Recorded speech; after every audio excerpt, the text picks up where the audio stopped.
siglo V antes de Cristo, época de Pericles. Bien. Entonces, lo que hace Aristóteles, y yo esto lo muestro, se largó como la tormenta del ciclo, directamente. Bueno, perfecto. Lo que hace Aristóteles es definir qué es una tragedia correctamente escrita. Yo esto lo... Sí, está perfecta, sí. Yo este texto lo doy no para hacer un despliegue de erudición que por otro lado no tengo, sino porque a mí me da la sensación que el cine toma estos elementos y los sigue replicando aún 20 siglos después. Lo que me preguntaría es por qué. Podemos pensarlo entre todos, ¿no? Digamos, pero bueno. Y sobre todo porque claramente esas ideas, sobre todo filosóficas y de reagrupamiento del mundo, todavía se siguen conservando hoy. Por ejemplo, si uno habla con cualquier persona, una película es buena o mala, por ejemplo, cuanto más cercano a cierto orden tiene. O sea, uno habla con alguien que por ahí no se dedica a esto, ¿no? Que por ahí se dedica a otra cosa, que una película o un programa de tele le parece mejor cuanto más, digamos, cuanto más cercano al círculo, cuanto más ordenado sea ese producto artístico. Bueno, todo eso arranca de acá. ¿Por qué? Porque Aristóteles es, digamos, deudor de como cierta idea del arte que arranca, si quieren, con los pitagóricos, que son los primeros que se preguntan no por el arte en sí, sino por la belleza, porque el arte es otra cosa, que se pregunta por la belleza y lo bello, que era lo bueno y que era lo verdadero, o sea, esos tres conceptos están juntos, estaban signados por el orden y la medida. Si ustedes leen la poética se van a dar cuenta que todo el tiempo Aristóteles insiste con orden y medida. Y si ustedes ven cualquier película de la industria cultural, o sea, una película de Hollywood, en general lo que trata de trabajar, los elementos que trata de trabajar son justamente orden, medida, perfección, digamos, como que todo cierre, una historia que cada una de sus partes tenga relación con las anteriores. Esto no es ni bueno ni malo. Simplemente lo que les digo es que a mí me resulta sorprendente de por qué esta forma de mostrar o de contar 2500 años después sigue exactamente igual. Cuando, por ejemplo, la escultura no. Por ejemplo, ya nadie hace esculturas como Miguel Ángel o como Rodin. Agarran unas chapas, ponen, meten alambre, qué sé yo, no sé. Carlos Regazzoni hace eso, digamos, no, ya nadie quiere ese cuerpo griego, ya medio que no existe más. Bueno, sin embargo, la narrativa del cine, de alguna manera, tiene como los mismos preceptos, digamos. Entonces, la tragedia tiene 6 partes, ¿no? Son 6 partes. Él detecta seis partes. Ah, y una cosa más, y lo digo ya, si quieren responder a esto no hay ningún problema, pero alguno que haya leído, por ahí estudió algo, porque ustedes saben, Platón odiaba el arte, lo detestaba en términos casi personales. De hecho, en su República expulsa a los poetas, porque los ve como gente peligrosa, gente que medio turbio, esta gente no sirve para la gobernanza. Bueno, entonces Aristóteles rescata esta forma, no tanto la épica, o sea, la Ilíada y la Odisea, pero sí rescata la tragedia. ¿Y por qué la rescata? ¿Cuál dice que es la función de la tragedia y del arte en general? Pero centrémonos en la tragedia. ¿Qué dice que es? ¿Alguno lo sabe? Es una palabra que por ahí cuando se las diga les va a sonar, eh, que tiene una función. Que medio, ahora cuando yo se los digo, te van a decir, por eso el arte, o por lo menos las películas o el teatro, siempre tuvo ese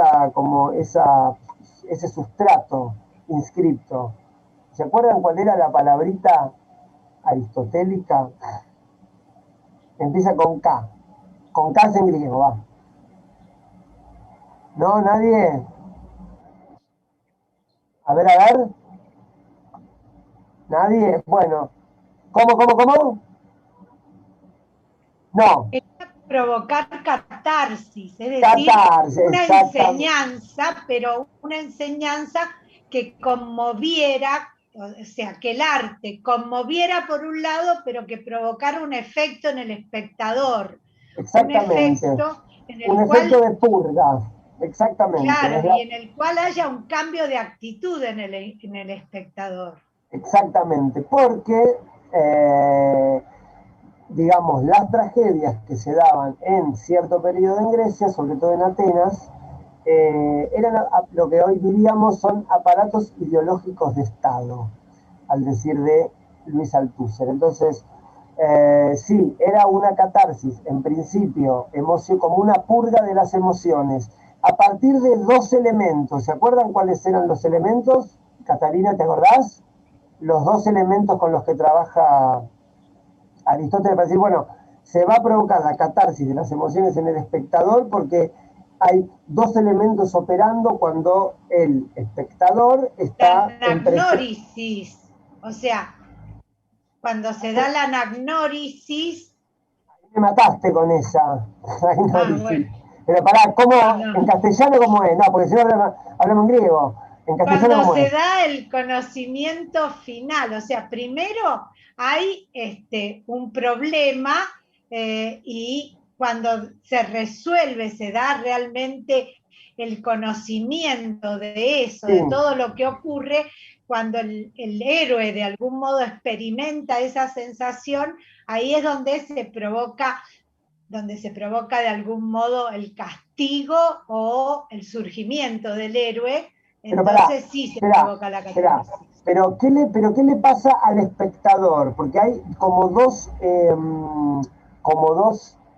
sentimientos o dos afectos que el espectador debe sentir para la catarsis, si no, no La funciona. conmiseración, o sea, se siente Bien, unido al héroe. conmiseración y qué más, y temor. Entonces, a El partir de temor, la claro. conmiseración y Sí, el sí. temor, el espectador tiene. Lo que dice Hernán con respecto a la empatía es muy acertado porque justamente el cine lo que trató de hacer desde su comienzo es la empatía y la identificación con el protagonista. Esto que no está, a ver, yo digo esto no está ni bien ni mal. Lo que yo quiero que por ahí pensemos un poco es que todas estas cosas son invenciones. Y como son invenciones y son contingentes, pueden ser de otra manera.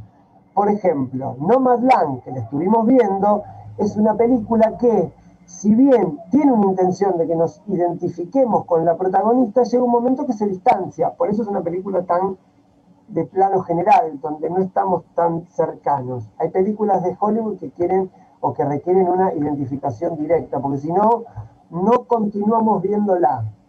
O sea, quizás el elemento clave cuando uno especta un film es la identificación con los personajes. ¿Saben en dónde esto ya directamente el cine se desentendió de esto y dice, bueno, no me interesa, bueno, vean, no se las recomiendo, pero véanla para pensar esto, King Kong versus Godzilla, esta que salió ahora hace poquito.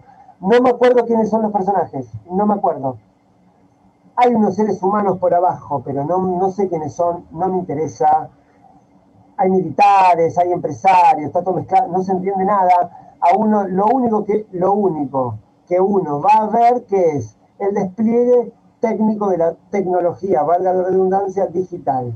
Como los directores lo saben y los autores lo saben, dicen, bueno, listo, que las pasiones humanas pasen a un segundo plano. Muere gente, no me interesa.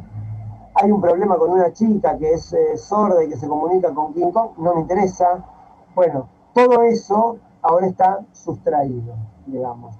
A lo que voy con esto es que uno vea una película y que el personaje uno se identifique, eso es una invención azarosa, que no es que es mejor cuanto más yo me identifico. ¿Se entiende esto? Digo como para que uno pueda pensar que el cine que ve podría haber sido de otra manera, o puede ser de otra manera.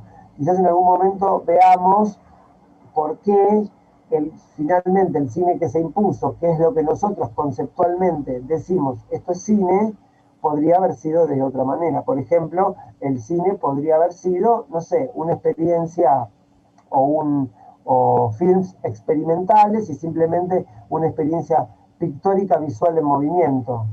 Sin embargo, cuando nosotros decimos, vemos una película, lo que estamos viendo es una historia. ¿Entienden esto, chicos? ¿Alguna pregunta? Porque por ello voy muy rápido. ¿Alguna pregunta? ¿Algo? Ahora que nombrás, ¿sabés qué me viene a la mente cuando vos decís alguna película que quizás a mí me pasó cuando vi el libro de Sí, imágenes de Godard? sí, Cuando vi esa claro. película dije, me quedé sorprendido porque dije, con lo que uno tiene en la cabeza sobre Godard, y al Sí, ver ese tipo de película, yo dije, me quedé sorprendido.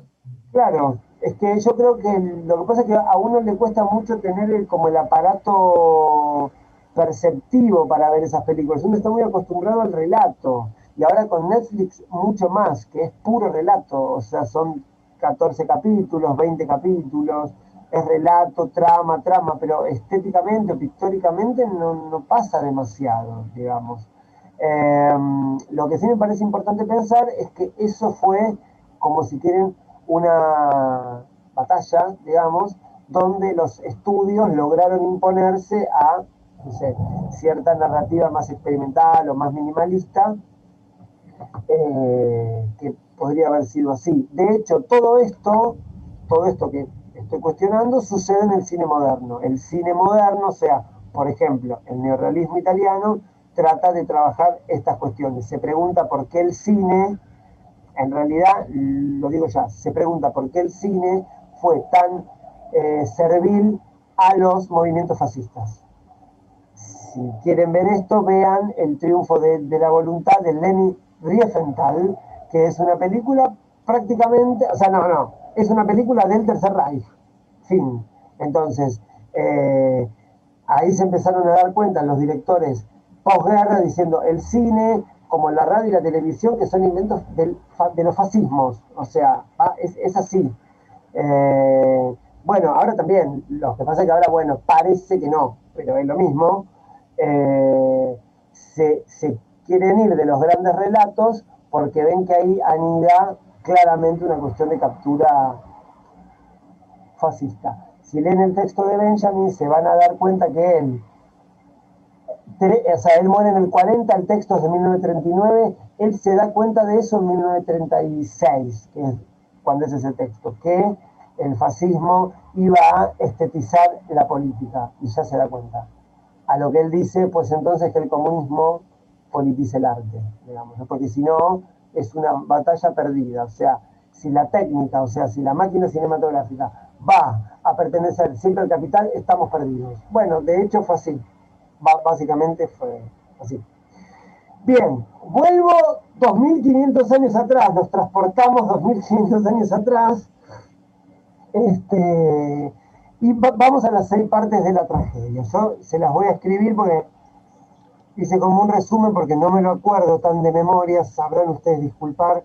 Mi griego no es bueno, así que bueno, lo voy a escribir. Bueno, y fíjense cómo arranca, miren, fíjense cómo ya Aristóteles anticipa Netflix, ya, directamente.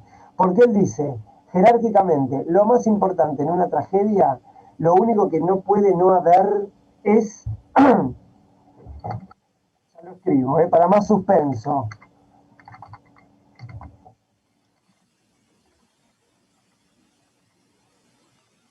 trama, mitos, y hay una que no puse que es acción. En realidad, la traducción de trama y de trama es acción.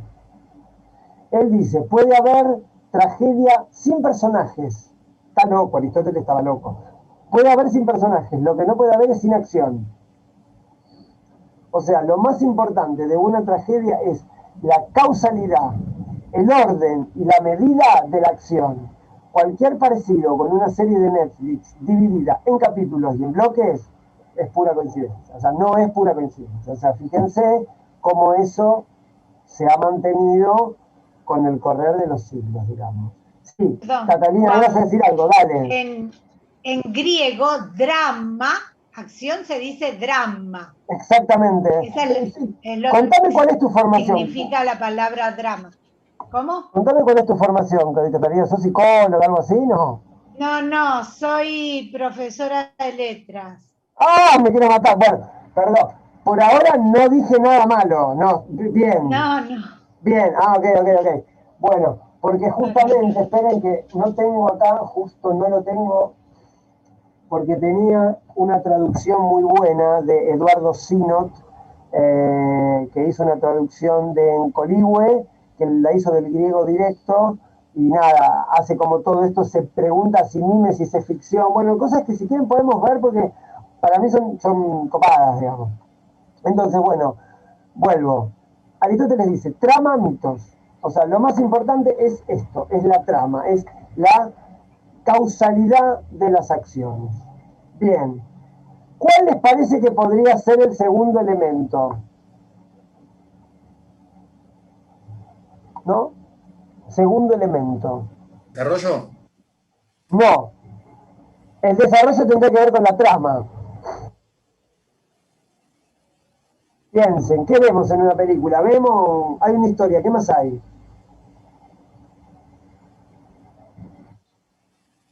Un problema. Conflicto. No, eso también sucede en la trama. O mejor dicho, que sucede en la trama igual, sí. ¿El espacio o el tiempo? No. Aparte, habría que ver cuál era la concepción de espacio-tiempo en los griegos, que seguro era muy distinto al nuestro, digamos. Lo voy a escribir.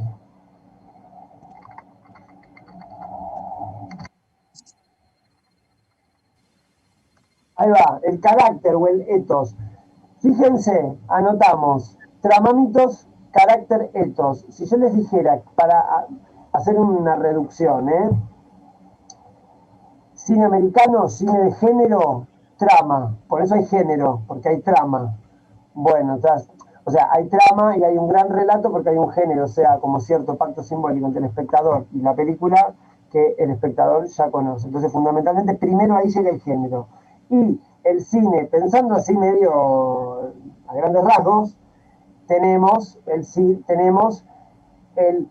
cine o las películas de personaje donde lo más importante que es el etos, o sea, el carácter, o sea, el personaje. Porque fíjense que en inglés, character o character es personaje. Con todos los problemas que esto trae, ¿no? Porque, digamos, ¿por qué pensar que un personaje tiene que responder a cierta psicología, a cierta psiquis? Pues psiquis es alma en griego. Entonces, psiquis, digo, ¿por qué tenemos que pensar que hay un alma? Bueno, esos son otros problemas, si quieren, pues lo podemos discutir. Pero fíjense que ya en un texto escrito hace 2500 años, creo que es del 380, Catalina no me hará mentir, pero creo que es del 380 y pico antes de Cristo, por ahí, creo, el texto. Digo, ya partía de la hipótesis que hay algo que tiene que ver con la psicología de los personajes, digamos, ¿no?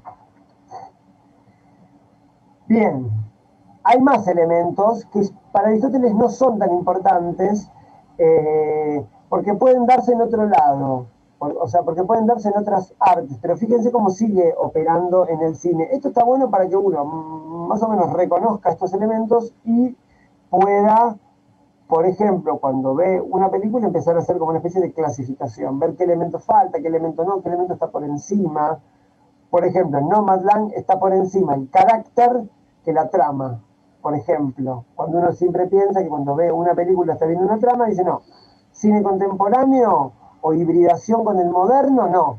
Hay un personaje y la trama está como por debajo. O sea, no hay una trama perfecta. Si la vuelven a ver, se van a dar cuenta que tanto la puesta en escena, el montaje y las elipsis son aleatorias. No hay ningún intento de raccord o de transparencia. Estos son elementos que vamos a ver quizás la clase que viene, porque hoy ya sé que no vamos a llegar. Yo sé que no me conocen tanto, algunos sí, Nora sí, y hay otros que sí. Yo soy muy arbóreo hablando, entonces por ahí me voy del tema, me fui, y después vuelvo, y entonces las clases se hacen medio como más largas, nunca termino el punto, pero bueno, no importa. lo había notado para ver hoy las dos diferencias de montaje, montaje de la transparencia y montaje ideológico materialista histórico, que sería el montaje ruso. Pero bueno, no vamos a llegar, creo que no vamos a llegar, pero bueno, entonces digo, una película como Nomadland trabaja, por ejemplo, un montaje no signado por el Raccord, por ejemplo. ¿Por qué? Porque no trabaja una trama donde hay como una especie de suspense que se tiene que develar, que sería como la lógica de todas las tramas. Bien, tercer elemento, lo voy a anotar ahí.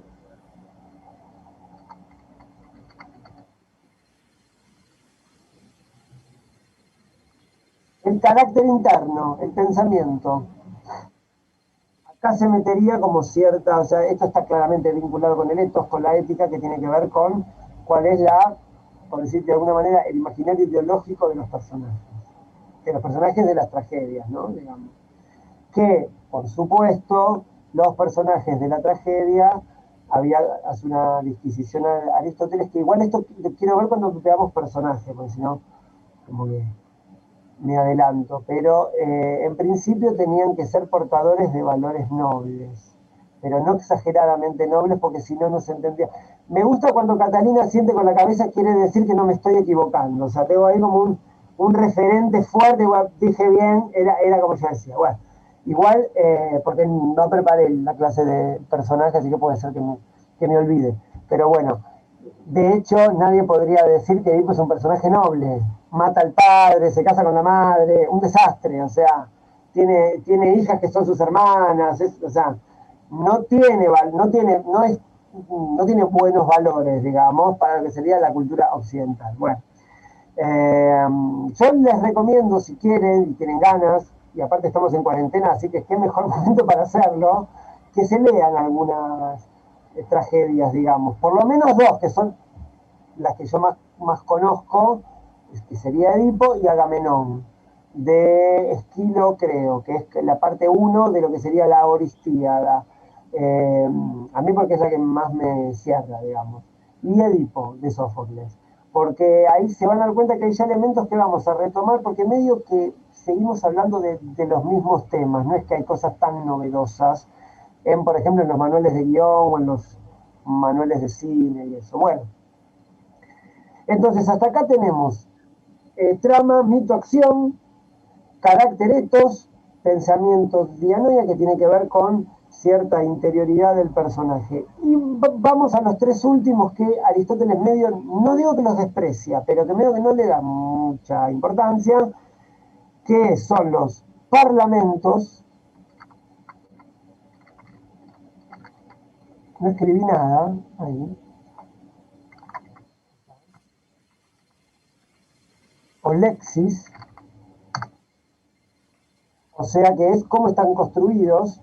Yo sinceramente no tengo idea de esto, pero por aparte yo leo en castellano, o sea que no sé, pero me da la sensación que seguramente debía tener una forma poética, o sea, una construcción seguramente rítmica y como con cierta estructura, digamos, silábica, supongo, se me ocurre, no creo que sea, no, estoy seguro, no es un diálogo como puede ser en el realismo, que trata de reproducir el diálogo coloquial. Seguramente, como por ejemplo Shakespeare, digamos, está escrito poéticamente, o sea, no es un hablar natural, digamos, ¿no? Bueno, ese hablar natural que uno ve en las películas, yo les diría, tampoco es natural. Les pongo el ejemplo pongo un ejemplo que pongo siempre, que es que seguro todos vieron, Esperando la carroza, que a uno le causa tanta gracia y tanto impacto, porque claro, es un género que es el grotesco, pero esos diálogos son casi como, o sea, uno cree que es la voz del barrio, pero en realidad está totalmente trabajado, o sea, no hay naturalismo o realismo en ese género. Hay un diálogo perteneciente al género grotesco. Digo esto porque cualquier película, de alguna manera, se inscribe en un género. Bueno, entonces, siempre tiene que parecer como real o como natural o que surge medio espontáneamente, pero está totalmente construido. Y ya estaba construido en las tragedias griegas. Por eso Aristóteles lo detecta como parte constitutiva. Bien, quinto elemento es el espectáculo o opsis. Esto sería, no sé, yo la verdad que no vi, o sea, no hay como mucha data de esto, o por lo menos yo no lo encontré, pero me da la sensación que el escenario, el espacio donde las tragedias sucedían, era un espacio plano y era muy cortito el escenario y los actores estaban en algo que se llamaba coturno, que eran como unos zapatones, y estaban con máscara y amplificado. O sea, bueno, todo eso es el espectáculo, es el opsis, ¿no? Y aparte, algo que después, si quieren, podemos pensar que es personaje, máscara, persona, ¿no? Como esa etimología que es toda la misma, que esto digamos, lo leí o me enteré, hay un cuento de Borges que se llama, creo que sobre los clásicos, que arranca exactamente con esto. Persona, máscara y personaje es lo mismo. No, hipócrita, persona y máscara es lo mismo. Y esto ya nos da una idea, ¿no? De qué es un personaje, como para seguir pensando. Bueno, paren, queda un minuto, nos volvemos a conectar y ahí damos como un cierre, así, porque si no los dejo ahí con eso. Salgamos y nos conectamos, dale.